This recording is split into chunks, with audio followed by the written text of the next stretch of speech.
Dialog Persada kegiatan Rapat Koordinasi Nasional Komisi Informasi ke-15 tahun 2024 langsung dari Kota Banjarmasin. Selamat mengikuti.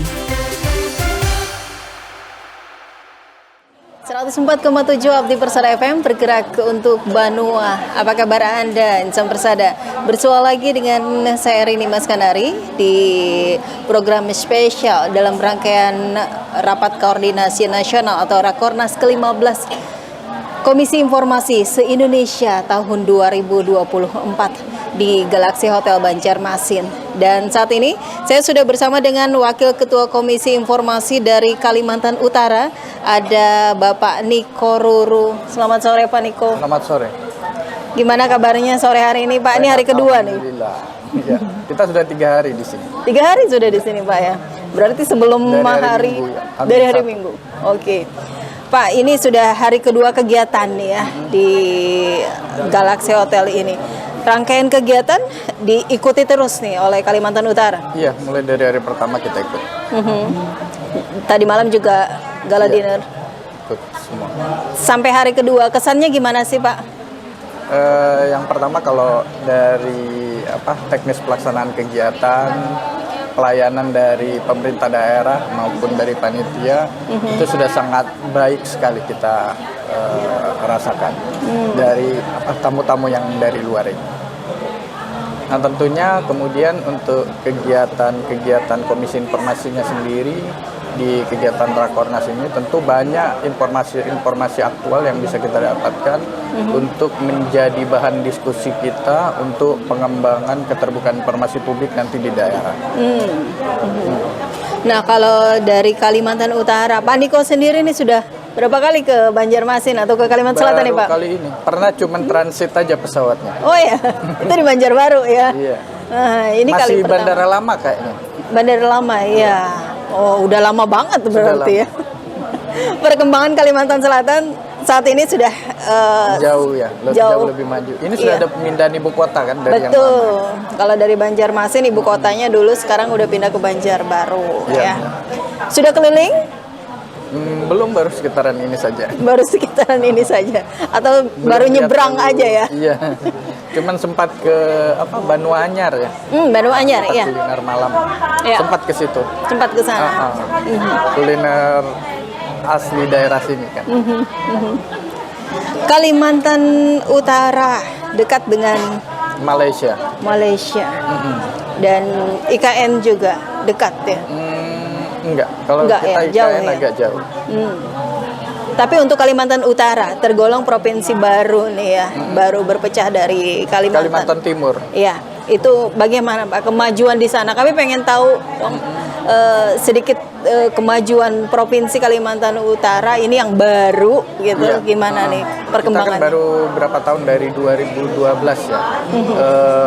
Kalau perkembangan dari infrastruktur tentu banyak kemajuan yang kita alami karena ketika menjadi daerah otonomi baru penganggaran kemudian rentang kendali pemerintahan itu menjadi dekat, kemudian penganggaran juga bertambah. Apalagi kita di Kalimantan Utara itu kan ada berapa ribu kilometer yang berada di garis perbatasan Sabah, Sarawak, Malaysia gitu kan. Ada 2 negara bagian yang berbatasan kita dan pemerintah pusat juga konsen membangun infrastruktur di daerah perbatasan kita. Jadi kalau perkembangan infrastrukturnya cukup pesat. Kalau orang bilang pembangunan kita antara Malaysia dengan Indonesia mana yang lebih pesat, di Indonesia lebih pesat. Ini yang perbatasannya ya, bukan kita bicara kota perbatasannya, tapi di perbatasannya. Misalnya kalau kita ke daerah-daerah perbatasannya, kita sudah aspal, tapi begitu kita masuk ke wilayah Malaysia, mereka jalannya masih masih di bawah kita lah, kualitas jalan. Jadi infrastruktur di sana ini pembangunan pusat pesat di sana, pesat, APBN. Ya? Oke. Untuk pemerintah daerahnya gimana juga nih Pak? Kalau support dari pemerintah pusat ini juga cukup besar, untuk daerah gimana? Ya, kalau untuk pembangunan juga banyak, karena kita rata-rata pemerintah daerah, kabupaten, kota, dan provinsi kan fokus di pengembangan infrastruktur. Kenapa kita fokus pengembangan infrastruktur? Karena di Kalimantan Utara itu masih banyak daerah yang terisolir. Ada beberapa kecamatan misalnya yang hanya bisa dijangkau dengan pesawat udara.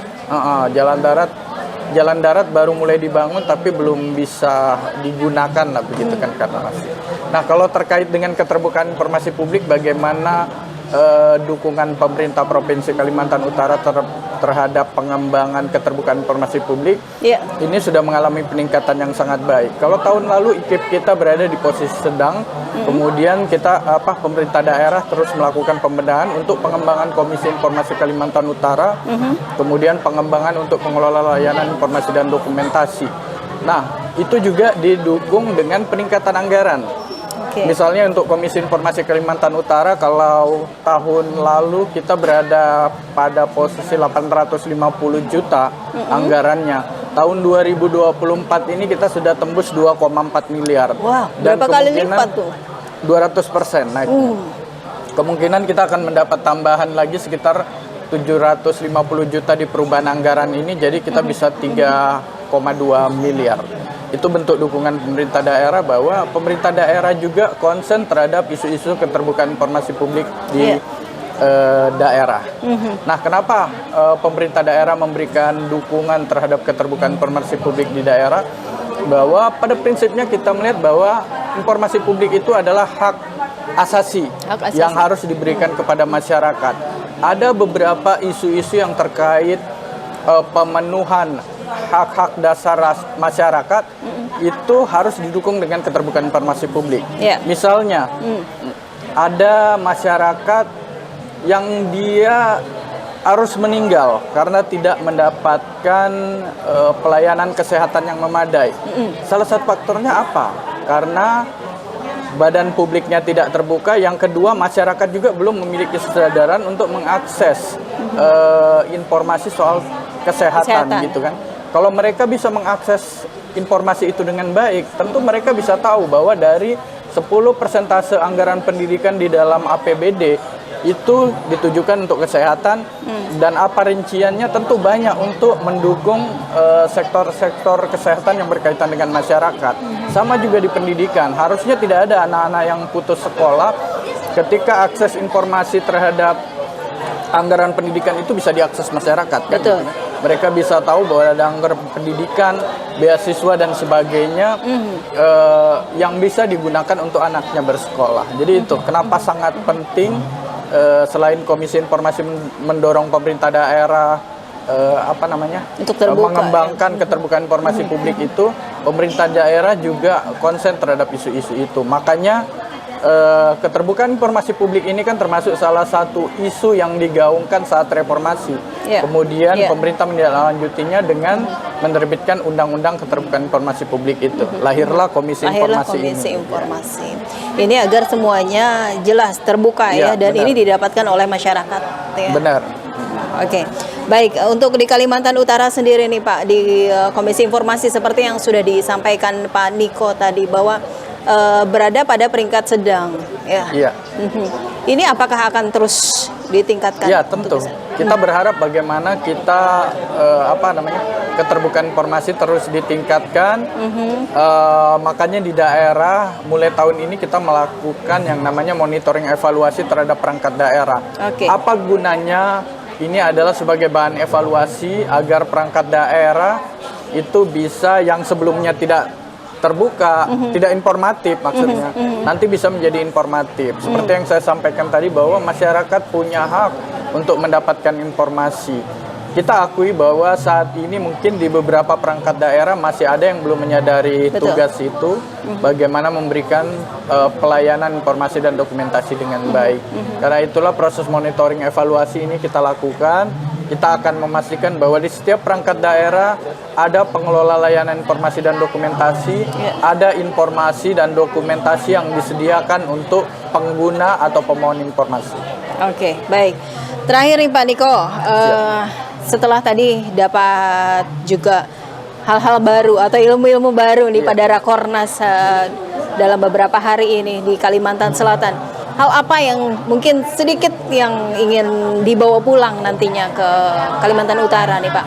Ya, tentu yang menjadi isu aktual sekarang ini kan biasanya keterbukaan informasi di sektor pengadaan barang dan jasa.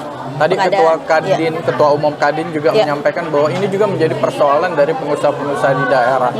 Nah, kami pun nanti akan mencoba bagaimana kita melakukan kerjasama dengan Kadin di daerah, dengan pemerintah daerah. Kita akan mendorong agar pengadaan barang dan jasa itu bisa dilakukan secara transparan. Kenapa harus transparan? Yang pertama, kita berusaha bagaimana mencegah terjadinya korupsi ketika transparan di sektor pengadaan barang dan jasa. Yang kedua, kita ingin bahwa masyarakat juga bisa tahu ini sebenarnya spek atau ini sebenarnya rencana anggaran belanja untuk kegiatan pembangunan infrastruktur. Jangan sampai misalnya anggarannya harusnya jembatan besi, jadinya jembatan kayu, kan akhirnya kualitasnya juga tidak baik, umur kegiatannya juga tidak baik, dan ini akan berdampak pada masyarakat juga akhirnya. Dan hal itu yang akan juga nanti salah satunya yang dibawa pulang dorong, Oke, di Kalimantan Utara.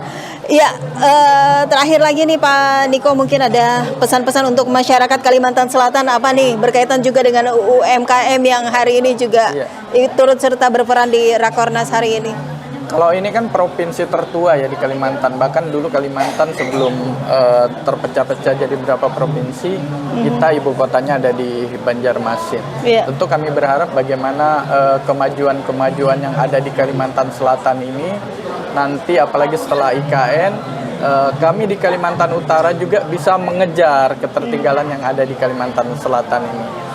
Kami mengapresiasi dengan baik, walaupun belum pernah keliling-keliling ke beberapa tempat, tapi kami tahu bahwa di sini kegiatan ekonominya, kemudian kegiatan pariwisata dan sebagainya masih jauh lebih bagus daripada kami di Kalimantan Utara. Mudah-mudahan kami bisa mengejar, bisa sama atau paling tidak mendekati Kalimantan Selatan.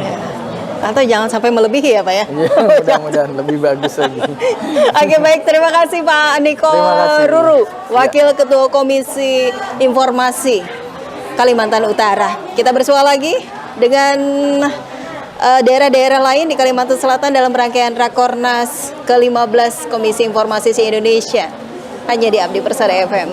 Selamat siang, sampai jumpa. Assalamualaikum warahmatullahi wabarakatuh.